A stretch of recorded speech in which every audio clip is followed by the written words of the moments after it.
Okay everybody, we are back working on the ag bike today. So what's been happening is, after the last episode I went and ordered all the parts for it, and a lot of it had to come from Japan. So it's been about 3 months almost. So it took about that long for it all to get to Australia. So I've got a box of all the required bits and bobs. So what I'll do is I'm gonna get everything laid out on the bench, get all the parts out, make sure I've got absolutely everything. And I'll probably just give it a quick clean up. That's been sitting on the bench for a while. It's under rags, been covered. So I'll give it a bit of clean up, get it on the bench, and then I'll come back at you. So, all right, so I've got all the bits laid back out again. Sort of roughly how I can remember they come apart. I've got some paperwork I can refer to getting those gears back together because it got moved around and whatever. So I've cleaned up the main part of the gearbox and engine, just where the seal and the gasket goes.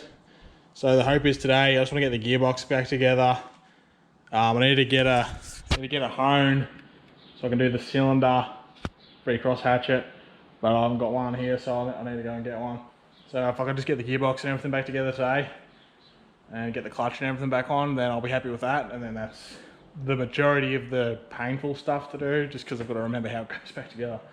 So what I'll do is I'll work out how this is going to go back together and I'll be back at you. Alright, so what I've got here is the two main shafts of the gearbox. Here's the old one, which I was originally replacing because of the buggered thread where the drive sprocket goes for the chain. So this is the brand new one. So pretty much all the gears that need to be worked out where they go back onto this. So discard that one. Now I've got a piece of paper here that's got all the diagram of how it all goes back together because I can't remember, it's been so long. So I'm going to try and work out what gears go on there. So this may take me a few minutes, so just bear with me. So just going off the picture of what's what. It's got an exploded view of all the gears and the circlips and all that. So hopefully it shouldn't be too bad. So I will quickly chuck this one back together. Hopefully it doesn't take too long and hopefully I'll get it right first crack. I don't have to pull it back apart. So give us a second, we'll get this one going. Alright, so I've just put second gear on there, which is the first one. And with the diagram that I've got, luckily enough, it says, it's got in brackets that it's 30 teeth. So I just went around and counted each tooth just to make 100% sure. So you put on second gear first, then it's got a little washer, then there's a circlip there, 29, which isn't even on here, so that is a circlip though. So I'll get one of my brand new circlips.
There we go, fine.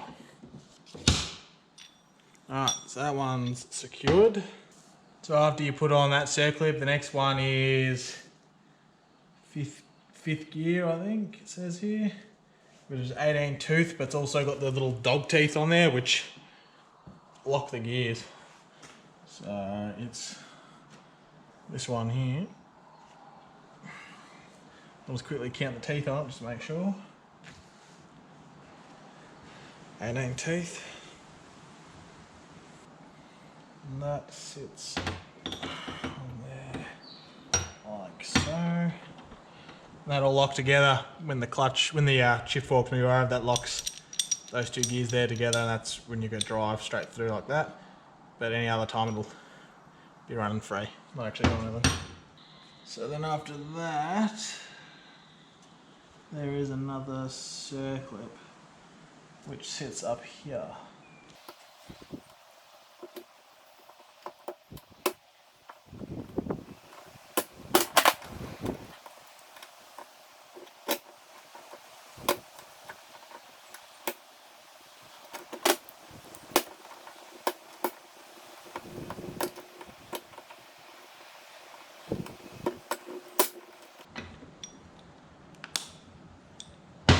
Alright, that circlip's on there now.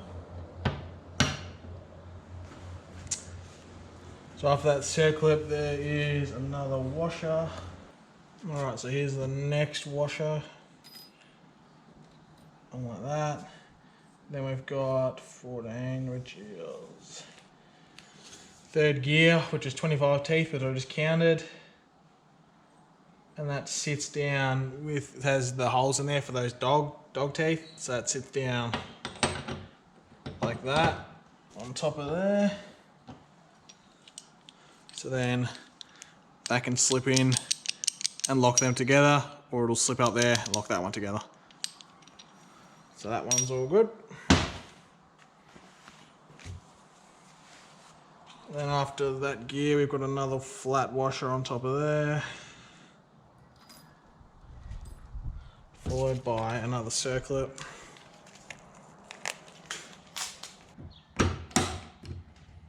Alright, that one's on. So then after that we have 15, which is fourth gear, 21 teeth, which is another one with dog teeth on it. Should have 18 teeth, so I'll just quickly count that. That sits with this flat surface facing down on top of the circlip there. Set that on like that. So then the next one we have is 10, which is first gear, which is 35 teeth, which is the biggest gear of the lot. And that just sits over that like so.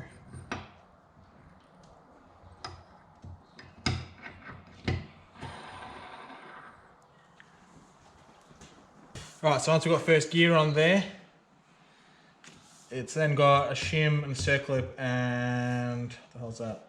Little bearing, which would be in the case. So I'm just gonna work out what shim is what now.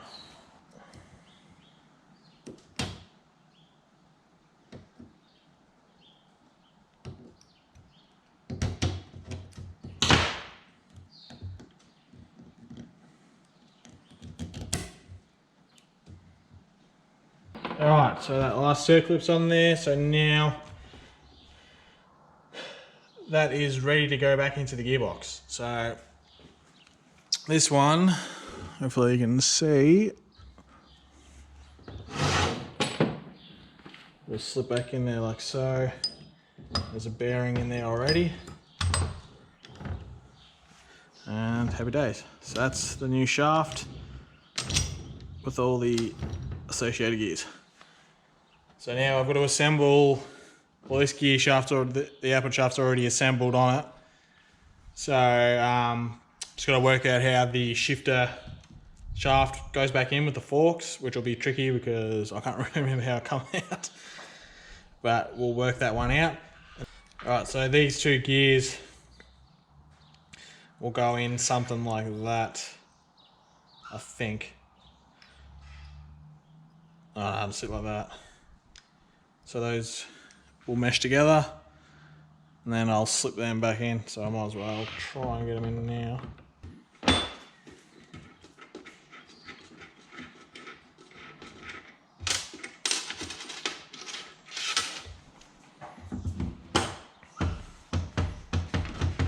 So I was wrong there, the gears should mesh together like that, so with the longer end pointing out, and then they both slip in to their respective bearings.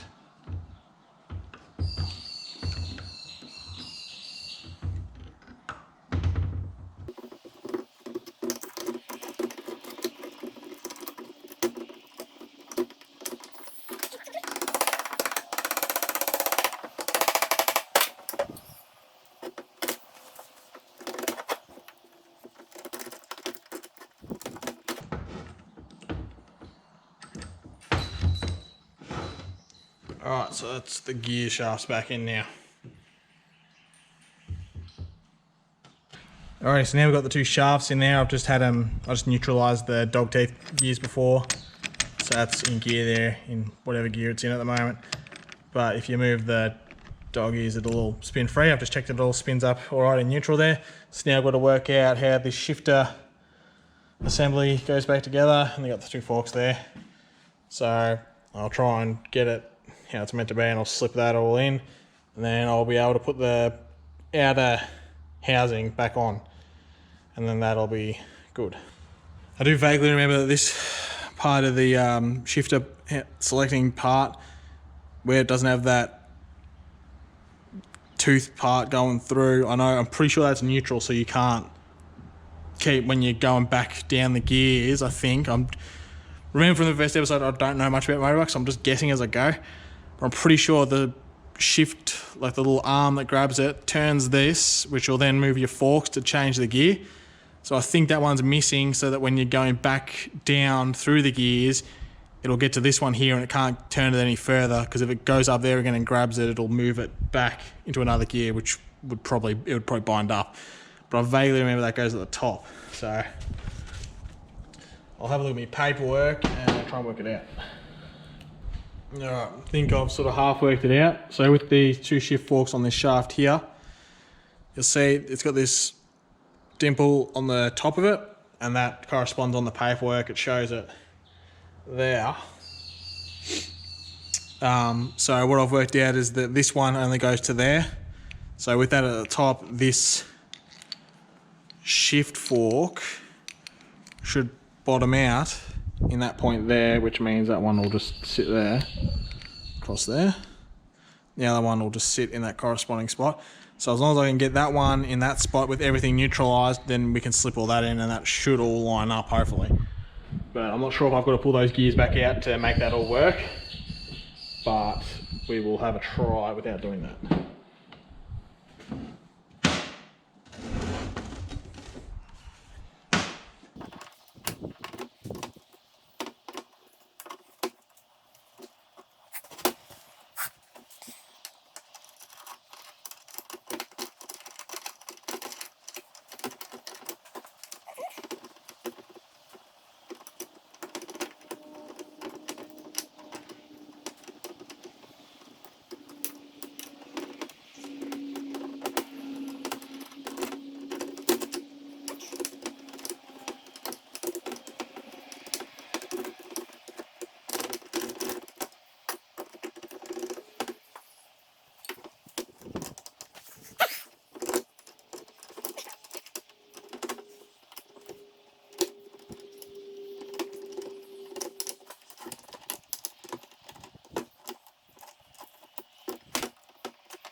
I think we are close.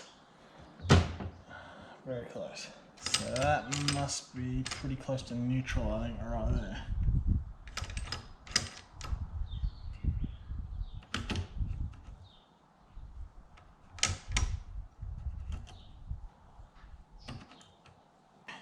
So that's in neutral there at the moment, I'm pretty sure.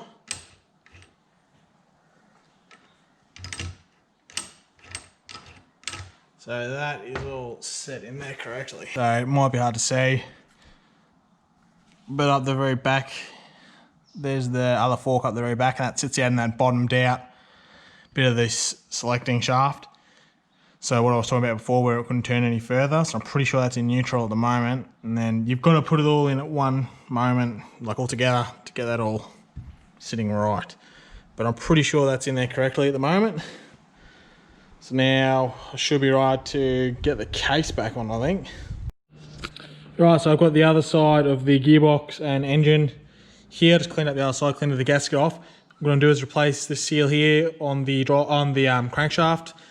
I think that's the shifter seal, and there's the output shaft seal as well. So I'm going to replace those 3 seals because that one is definitely leaking. I think this one is 2.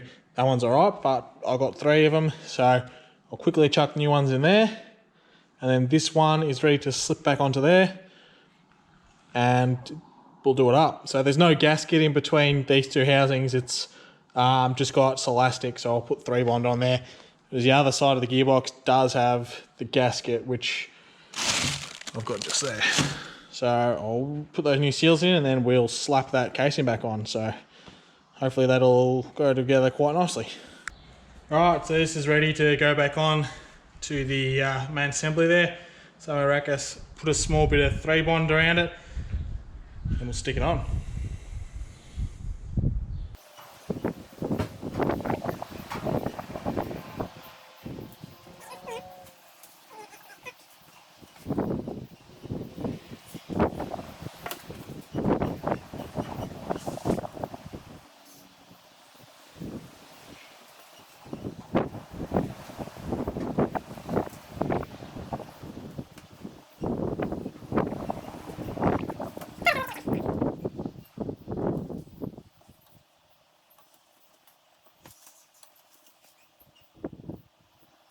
It's ready to slip back on. Hopefully we don't have any dramas with it.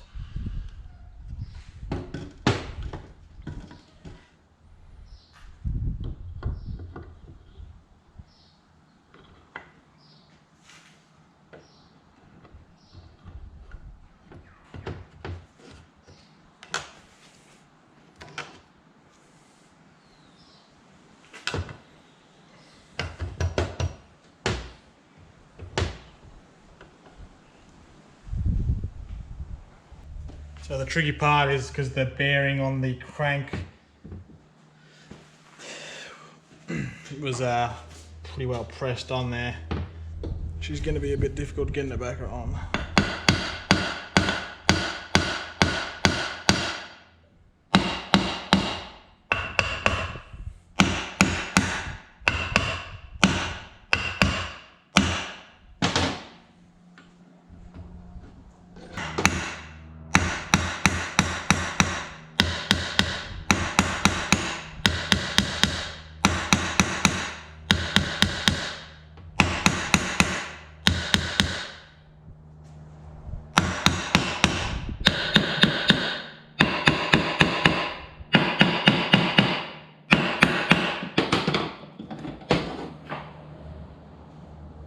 Pretty close.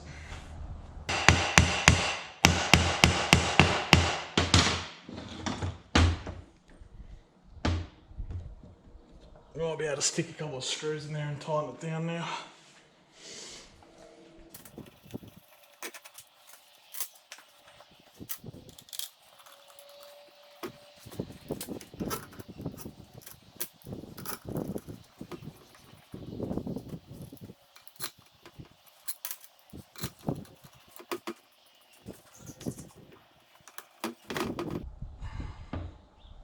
There we go, it's sealing up now.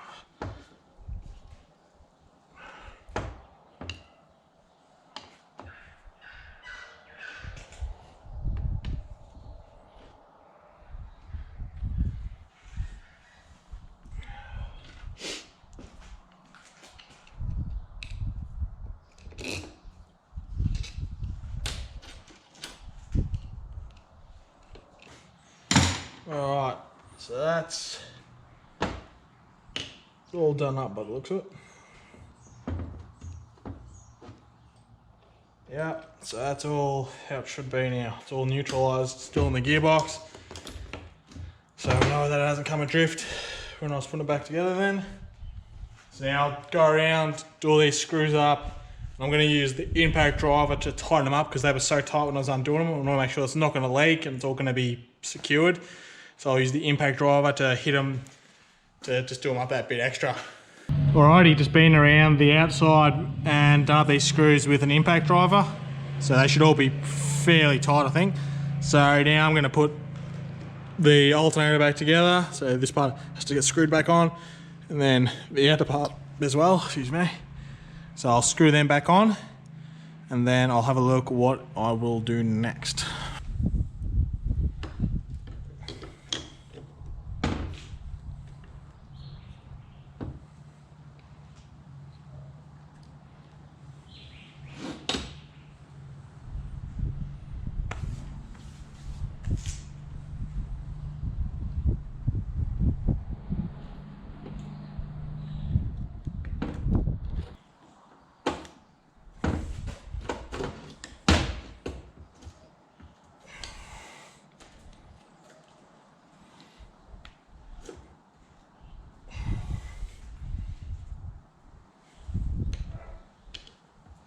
So now put this outer bit of the alternator back on, put the little keyway back in.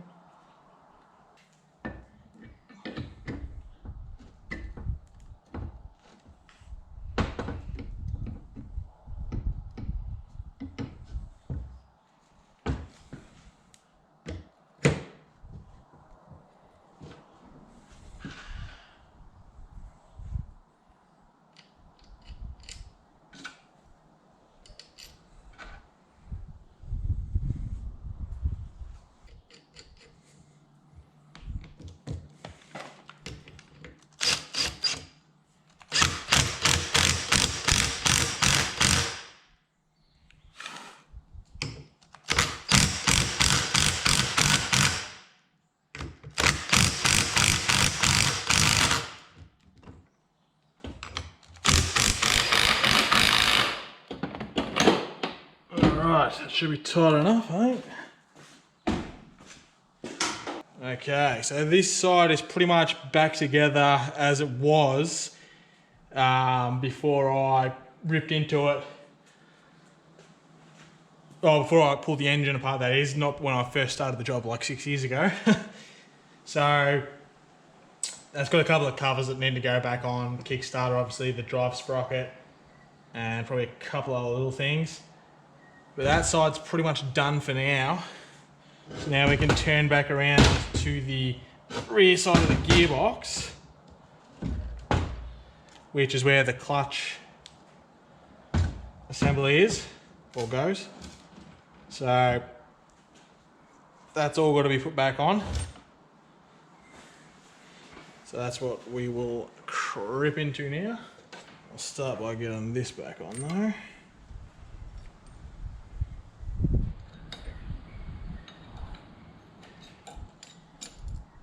Which is just retains two bearings.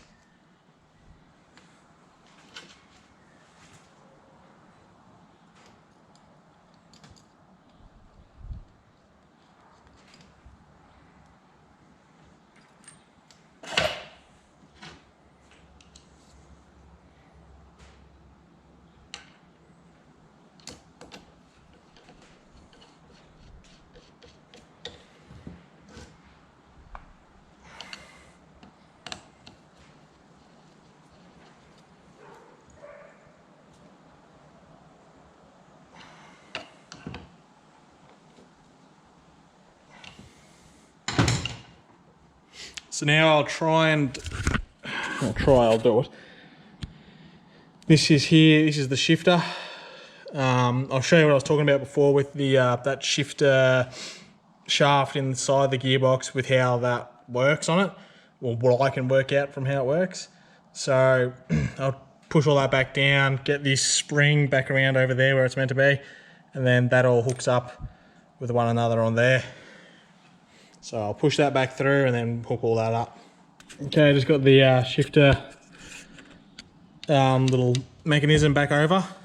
So as I was saying, with that missing tooth, I guess you could almost call it, in there, that hooks over like that. So when you're going back down, I'm not exactly sure what way it works, but having that missing one means that when you get into neutral, you can't grab another gear with this end of the hook. Like you can't grab that next tooth because it's missing. So when you push it down, that won't rotate around. So that's why there's a missing one. And then with the bottom one there, that pushes that back around like so. So that's kind of how it works. If I've got it wrong, tell me in the comments, but I'm sort of just guessing. I'm pretty sure that's how it works though. So that should be all good now, how that's set up there. I've just pushed it all back into place. Oop. So that should be okay. So we'll move on to the next step. So we'll slip this spacer on there, which also I think moves oil around. Slip that back on, like so. So now we're gonna put this gear back on, which is, once again, I'm just sort of putting two and two together. I think it's to do with the Kickstarter. Because the Kickstarter's here. When you engage that, that clicks on there. Yeah, that'd engage the drive. I'm pretty sure. Yeah, because that we'll touch on the clutch as well, the back of the clutch, or flywheel almost, I think you might call it, or driven gear. Not exactly sure, but that sits on there. So I'll put that on there with the washer and the spacer. Oh, the washer and the circlip, sorry.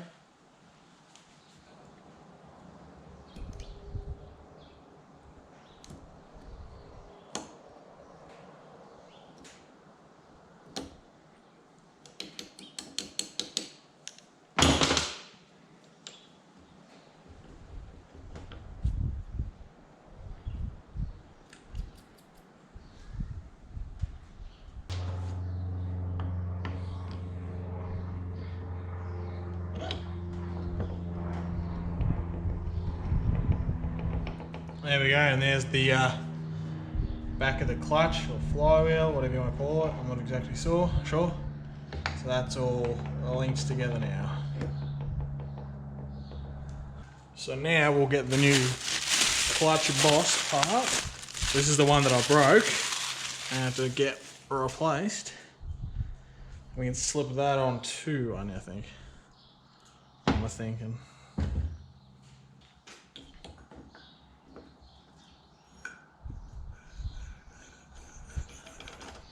There we go, that one's on. So now we can start assembling the clutch, which I got all new clutch plates for. So there's what a new clutch friction disc looks like. Pretty interesting. I've never had one apart before. It's almost like cork. So what I need to do is just disassemble or just pull this one apart. I'll look at what the new ones look like. They're not really too worn. Like obviously there is a bit of wear, but they're not too bad. But I thought for how much it was, I think it was like 80 bucks for a set. Might as well just chuck a new set in there just to not have any drama. So as I said, they're not too worn, but there is a bit of wear, so that's all right. So now we'll just lay this out how it comes apart.